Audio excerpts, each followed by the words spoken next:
How to add members to Instagram group chat.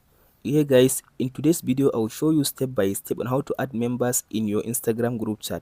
After you open your Instagram app like this, now tap on this message section at the top right side. After you open the message section, now go ahead and open your group that you want to add members to it. Here is my group now. After you open the group like this, now tap on the group name at the top. As you can see, now tap on the group name.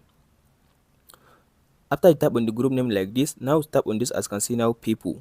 Come to this people section. After you come to these people, all you have to do now you'll be able to see all the members of the group. So to add someone on the group, all you have to do now, tap on this plus button at the top right side, this plus button.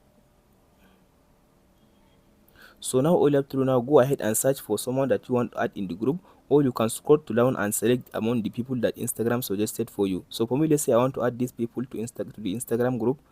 After you finish selecting the people that you want to add, tap on this down button. So tap on this add button. Now it will add all these members to your Instagram group chat. Hope this video helps you on how to add members on Instagram group chat. Thank you for watching guys. We'll meet in the next video.